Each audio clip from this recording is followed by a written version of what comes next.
I get a lot of questions about group sales, and one of the people that I thought would be great to have on is really Mr. Group. And one of the phrases that he uses a lot is hope is not a strategy.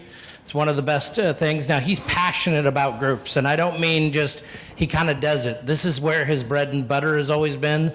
He's been Mr. Group for, I don't know what, about 2006 as far as I've known, and since about 90s before then. Way too long. Okay. Anyway, Rob Sine. Good to see everybody. I didn't get the memo about the PowerPoint, so I won't give you something to look at while I'm talking to you, which will be good, so you can hopefully focus and take some things out of this. It's interesting. I'm Rob Sine, as you mentioned. I'm the vice president of ticketing for the Pac-12 conference and have worked in the NBA, have run a consulting company for years, have worked with NFL teams, indoor lacrosse teams, NHL teams, baseball, you name it. And so when I left the NBA in 2006, 7, and started my own consulting company, the idea was that the one thing I became really good at and focused on via the NBA was group tickets. So when I joined the Milwaukee Bucks in 2000, there were 4 teams in the NBA focused on group tickets year-round, and I became the 4th. And so what I really learned was how to harness and build that. Now everybody does groups, or everybody takes a stab at groups. And there's a lot of familiar faces in this room who I've had the ability to work with over the years. It's been really, really helpful and fun for me. What's interesting is I've given hundreds of these talks, whether to a staff size of 5 or a room of 500. And every time I do it, I get nervous. And you know why I get nervous? Because I respect what you guys do in this room. Because I've done it this is my career. I've been in it for 20 years now, and I hate admitting that because I'm not that old. But I've been doing this for a very long time, and I've been very blessed and fortunate to have success. And I've learned where I've been, little things translate no matter where you go. And it's not a silver bullet that you're going to learn here today from at least me that's going to help make your job more successful and your career more successful. But it's taking the things that you already know how to do, pulling 1 or 2 things from the folks you hear from today, and then being able to put that into practice where you are. But it comes down to relationships, and it comes down to respect for what you're doing. I started out my career in marketing and promotions. Wanted to take care of entertainment, wanted to do advertising, branding, and then quickly got into ticket sales and never left and loved it. Because like all of you, I love walking into a venue on game day and seeing the fruit of my labor. I can see a row of 10 season ticket holders I've sold tickets to. I can see 100, 200 people that are there for a group in the stands having a good time. That wouldn't have been there if it wasn't for me and for the work I put together to help create the event for them. So we're going to talk today a little bit about some of the keys that I found over the year when it comes to groups that have helped made what I've done successful, what I've been able to take and share and help translate to the hundreds and, I don't know, probably more than that, people I've had the opportunity to work with over the years. But right now with the conference, one of the things that we're doing is really helping our schools grow and develop their outbound proactive ticket sales. And so that when I got to the conference 3 years ago, we had 4 schools doing it. There's a theme with that. And now everybody does it. And now with that, everybody has a staff that is beginning to work on groups as well too. Groups used to be a negative word. It was all season tickets. That's all everybody ever focused on. The story I always tell is if you look at the evolution of tickets over the course of, say, the last 50 years, it was single game tickets, and then wait, we can convince people to buy a ticket to every event we do. Let's sell season tickets. Wait, people don't want to come to every game. Let's create mini plans. Now what do we do when the next wave hit? And so group ticket sales were born. And so what I have found over the years is that people buy what tickets can do, not what they are. And that's something that's important for us all to remember, because the ticket is simply, and if you've heard me talk before, I see a lot of familiar faces in here. A ticket is simply a piece of paper with a date on it and a row and a seat number, but it gives you the chance to have an experience. Whether it's coming to be with a friend or a loved one, whether it's coming to be there with a family member, whether it's coming to be there with a bunch of college buddies, whatever the case is. The ticket is access and an invitation to have an experience. But a lot of times organizations place too much focus on the idea that we have to sell tickets, you have to own the seat, et cetera. But what I like to talk about and think about, and what I pride myself on, the fact that I've cut my teeth for 20 years selling tickets and I'm still held accountable today for ticketing revenue, is that we want to be able to help people have experiences and value. So with me, when it comes to selling groups or anything in general, it's really about a relationship-based sale, especially with group tickets, because that's what it is. And what I've found over the years is that groups oftentimes are a whole lot more lucrative than selling season tickets. Your boss or bosses, or you as the boss, may want to focus on the idea of, let's go out and sell 10 new season tickets. Well, that's great. But what if I can go out and sell one group of 100 people and double the revenue that you're going to get in off of season tickets? So there has to be that fine balance. Groups also help create the demand for seasons because they help fill in the stands. And we all know that from a value proposition standpoint, if the people in the stands that are paying to be a part of our family and buy season tickets see more people in it, they feel better about it. They renew, they come back, they're more excited, they tell their friends about it. So groups are vitally important to the success of any organization because they fit a purpose and they help. And oftentimes, like I said, they can be a whole lot more lucrative.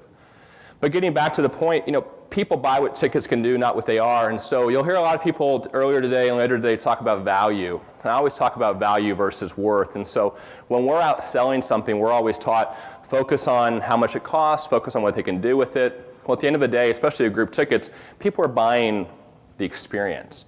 They're buying what they're going to be able to accomplish. One of the things I loved when I was an account executive for years in the MBA was seeing the smile on people's faces, seeing their ability to high-five players, we'll talk about that in a little bit, or some sort of an experience that they wouldn't have gotten otherwise.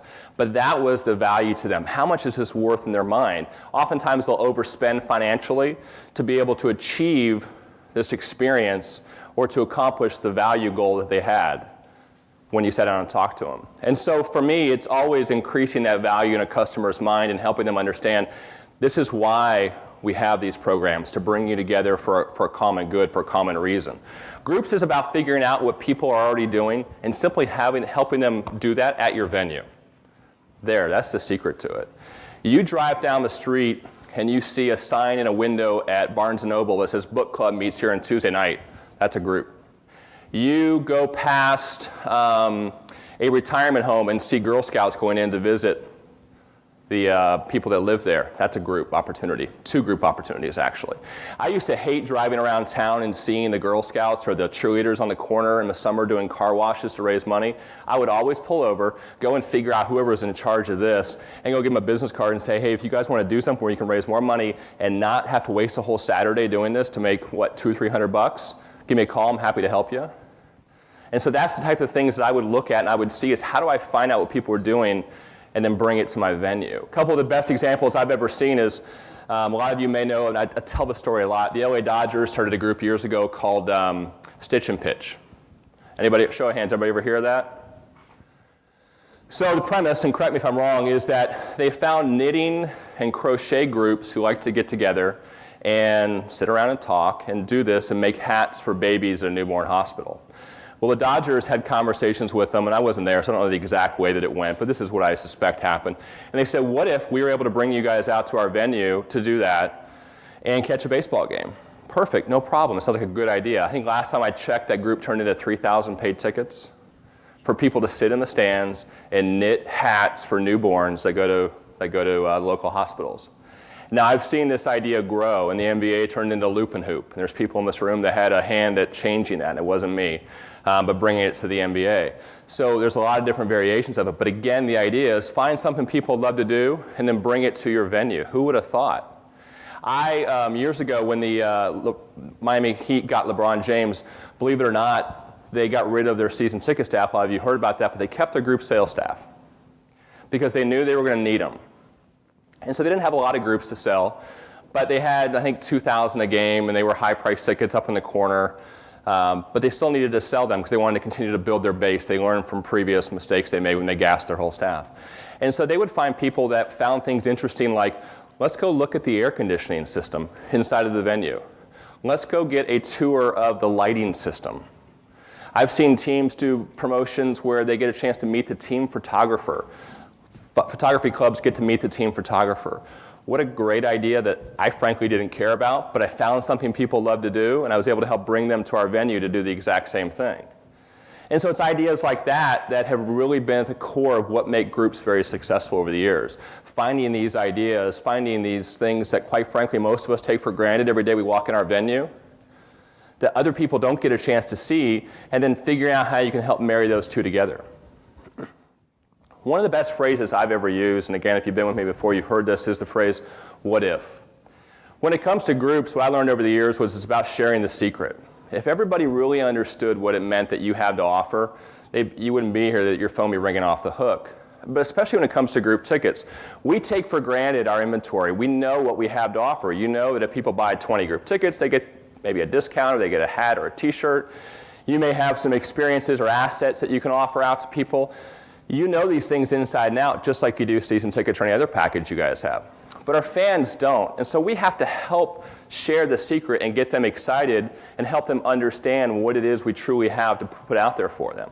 And so the phrase I've always used is, what if? What if I was able to give you a chance to meet our players on the field after a game? What if I was able to help your knitting group sit in the stands and catch a baseball game or a basketball game or a football game or a hockey match and knit hats for newborns? What if we were able to help your nonprofit get exposure to 10,000 people at a game? It's questions like that that give our clients the ability to think about potential and think about the future. So when it comes to groups, you may have strict packages you've already built, but then the really key to expansion in your group sales business is growing it and figuring out what else is out there that I can do. How else can I get people excited, and how can I grow this bigger? Quite frankly, the thing I always mentioned was I wasn't the type of account executive who worked more hours than everybody else. I'm willing to admit that. But I made more of the right phone calls, and I had more of the right meetings. And for me, the success to group tickets was face-to-face meetings, because it's about entering into a relationship, because it's not a clean transaction, as most of you know that have sold groups before. There's moving pieces to it, right? They have to meet at a certain time, they may have food involved, they may have a tour, they may be singing the national anthem, whatever the case might be. There's a lot of moving pieces to it, so a lot of times it's pretty labor intensive. So that is something that I've seen the great group sellers over the years have the most success with, is when they're sitting across the table looking at that person face to face in the eye and helping to create this event and this experience. How do you go from 100 people to 1,000? You start there. How do you make sure the 1,000 stays 1,000 or grows every year? You continue that relationship. Now, I've seen big groups dwindle over the years because the account executives or the leadership team have taken them for granted. But the key is getting in front of that relationship and really focusing on what's important to them and how do you refresh it and keep things new. The average group starts to wane size-wise after 2 years. So if you do the same thing for 2 years and you want to do the same thing in year 3, you're going to find a smaller number of people come out. So it's up to you to focus on the idea of how do I get new ideas infused into this? How do I help keep them excited? So for me, there's 3 things I always focus on and I always teach when I talk about group ticket sales that you really want to make sure you're doing if you want to get all the opportunities that exist. So the first one is, who is really our target group? Who are we really focusing on? I've seen a lot of great ideas over the years. Car shows, golf shows, Native American nights, you name it. Okay, great. It sounds like it has a lot of opportunity potential. But who are we really targeting? What is really our goal? So if you want to sell 500 group tickets to a night, and you want to target, let's take the golf example as I mentioned. So if you want to sell 500 tickets to a golf night, who are you going to target? You have to be able to list out and break down all the different, what I call subgroups that you want to go after. They're going to feed up into that night and assign goals to every single one of them. The next question you have to be able to ask is, all right, where am I going to find them? So the easy answer, and the one that I always refuse to let staff use, is the internet. I'm going to Google it. Okay, great. Let's get a little more creative than that. Where else are you going to go? You're going to go to the USGA membership list. You're going to go to other golf shows. You're going to go to country clubs. Where are you going to go and not just sit back behind a keyboard and expect the work to get done for you? And the third is, why should they care? Why should they care? What's in it for them? You want to be thinking that whenever you sit down and talk to a group about coming out and putting an event together for you.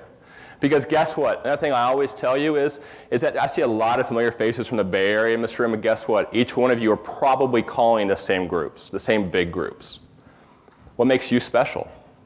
What makes you more attractive than the person next to you that's making that phone call? And that's not derogatory on you, but it's a question you should be asking yourself so that you understand why you would buy from you and then why they should begin to think about it a little bit as well too.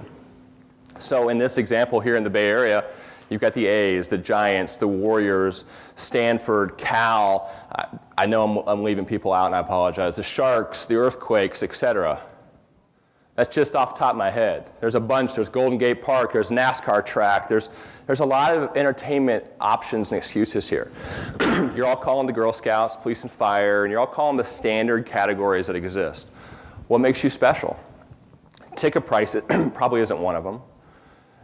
You probably all are offering similar experiences. Time of year may differentiate you a little bit, but what makes you special? What makes you different? Why should they care? I challenge everybody in this room to think about that and to really be able to define what makes you special and why you believe in what it is that you have to offer. And then to be able to go out and sell that passion into a value proposition that they can understand and see. But those are the things that I found really make the difference. The other is when you're talking to every group, I challenge you that every group you talk to, sell them at least 2 games a year at the same time. Because if you're like me in the past, I've gone out and sold groups before, and then at the end of the year been close to my goal, but not quite there, so I've gone back and called all the past groups again, and I've had to resell them twice. What if every group you talk to every year, you tried to sell them on 2 games, and what if only 20% took you up on it? That's 20% more in sales than you had before you woke up, before you went to bed that day. So the idea is constantly be thinking and challenge and ask. And the reason why you should ask for 2 dates is because no 2 events are ever exactly the same. If I invite all of you out to a game, and the game is tomorrow night, half the room can't come automatically. The other half probably has better plans, and so 25% of you are probably going to be able to make it. But you're going to go and you're going to have a great time. And guess what? You're going to come back and you're going to tell the rest of this group tomorrow how much fun you had. And if I have a game planned on Thursday night, I bet you I have more people show up because news spreads and word spreads. So think about that. You're doing yourself a disservice. If you know an organization or a group you're focused on has the potential to sell 500 tickets, highly unlikely you can get all 500 people or 250 people to bring a guest on the exact same date. Always be thinking about how I can make it bigger and how I can be asking the question in advance, because what if they say yes? So the thing that I always found is that I never settled for good enough. And it also made me one of the worst managers earlier in my career because I knew how to sell, and I knew how to go out, and I knew how to get the Boy Scouts to do 1,000 tickets. But I didn't know how to teach my staff how to do it right out of the gate. I'd say, go sell Boy Scouts, and the person would come back with an order for 100 tickets. And I'd get angry. So I had some learning to do. The problem was it was on me, it wasn't on them. They weren't a bad salesperson, it was on me. I didn't teach them how to go out to all the troops, all the packs, to the popcorn meetings, the popcorn sales, to create the incentives, all the stuff that would get them excited to come out. And so I had to learn how to do it over the years so that I could teach my staff to be able to focus and build and think big. And then also very quickly to think sales. Is this going to yield the revenue I want? One of the best examples I have, I've mentioned already, is I was working with an indoor lacrosse team when I was consulting years ago. And we were going to do Native American night in Minnesota with lacrosse, which is their heritage sport. And so all the stars seemed to align for a great idea. And we sold 20 tickets. I mean, it was awful. It was brutal. Put a lot of work into it. So what we didn't do very quickly on was we didn't evaluate, is this actually going to generate any revenue for us? But we put a lot of work into it. I'd say with the flyer looked great. And we all know how hard that is sometimes, right? The flyer looked great. Everything was good to go, but couldn't figure out why we didn't sell any tickets. It just wasn't a fit for them. And our goal is to figure out, as a salesperson, is this really going to yield revenue quickly? We need to be on top of the idea soon enough to understand, are we getting the traction? Do we have the mile marker posts along the way that are set out to show us we should be producing revenue by this point? Are we not? If we're not, let's quickly figure out what's going on and cut it if we need to. Because time is the most valuable thing you have. Because today is one day closer to your next home game if you work for a team or a school in this room than yesterday was. You run out of it. So why waste it on groups and events that aren't going to yield the revenue you want unless you truly know you can get the traction you need? But think big. Instead of think, how do I get one scout group to come out? How do I get them all to come out? Instead of getting one school to come out to sing an anthem, how do I get all the elementary schools to come out and sing the anthem at the same time? That was the secret to my success. I was always thinking one level up. Why make 100 phone calls to all the different schools when I can go straight to the school board and to all the principal meeting and have a discussion with them at one time and then follow up with the ones that are excited about it? I was always trying to look and think at things that way. There's a couple keys when it comes to selling groups, and I'm taking them in reverse order because a lot of people think about them out of the order I'm going to give them to you in.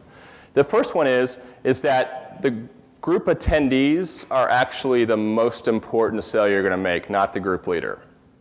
And so I'm going to back this up a little bit, and this may be news to some of you all. We as group sellers think that our first job is to sell the group leader on the idea. Listen, I've been selling so long, I can remember when companies had people that work for them just to organize group outings. That's been going for a while, so that tells you I've been doing this for a few years.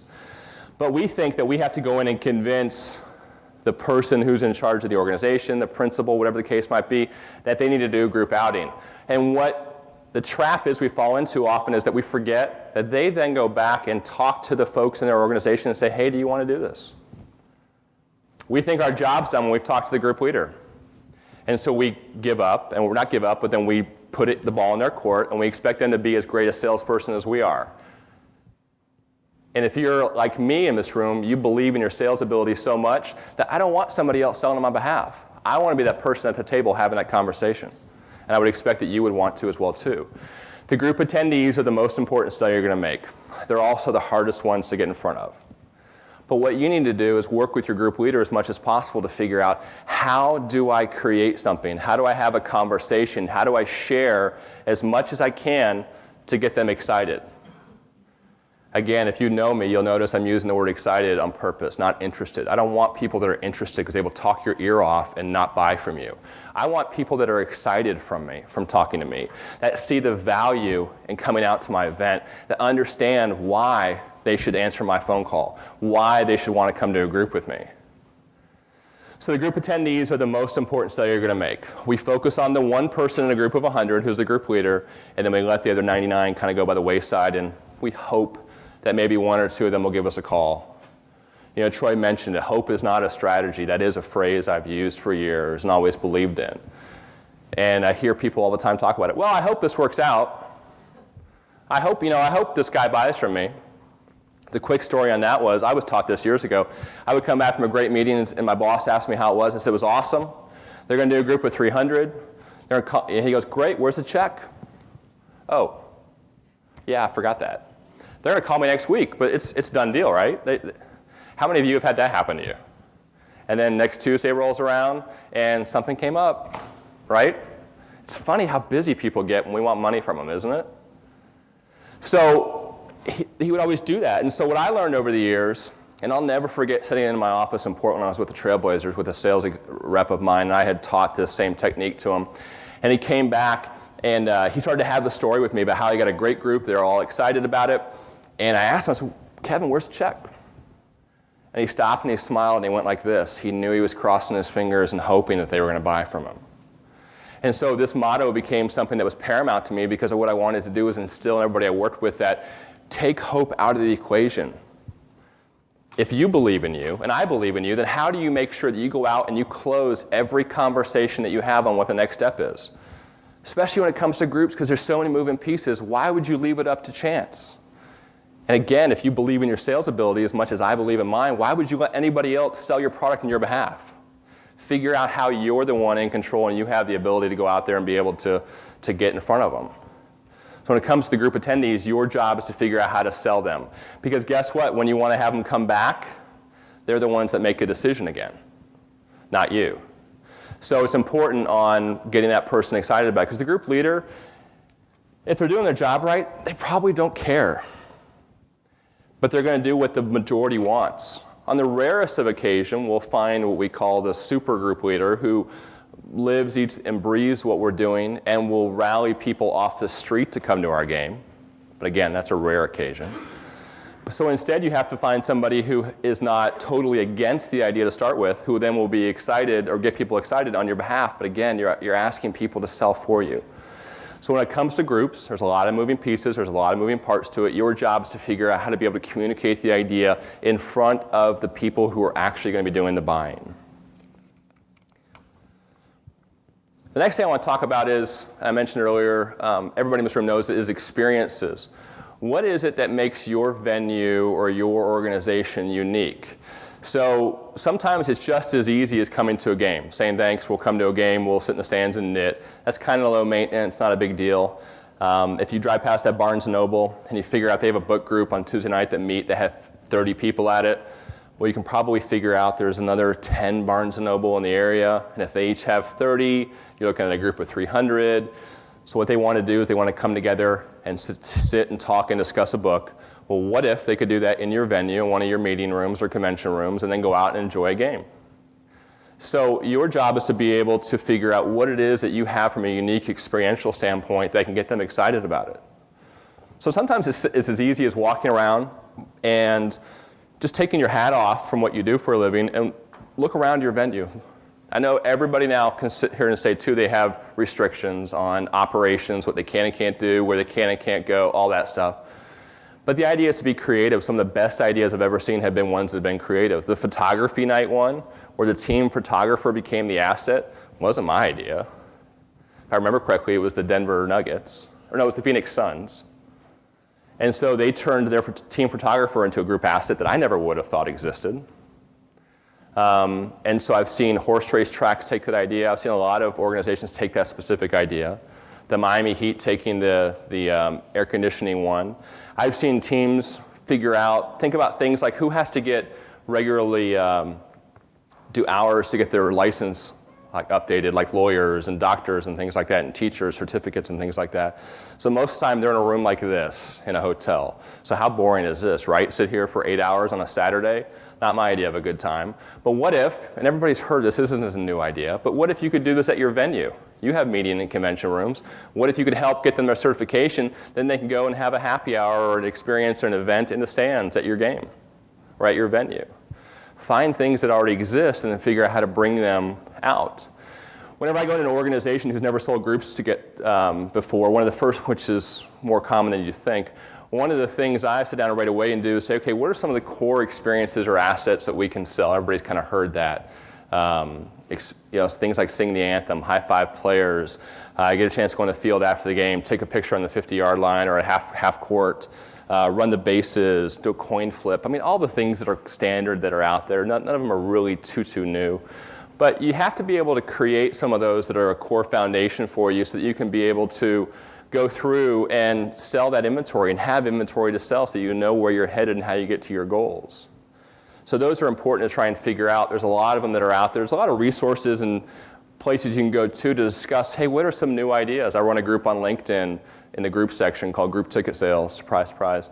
And we have like 3,000 members who just pop on and ask questions. Hey, who does this? What do you guys do for Greek and fraternity night or sorority night? What do you do for dentists to get dental programs out? What do you do for after-school programs? And folks from all over the industry just share ideas back and forth. I'm even amazed at some of the great ideas that come out of it that I never thought of.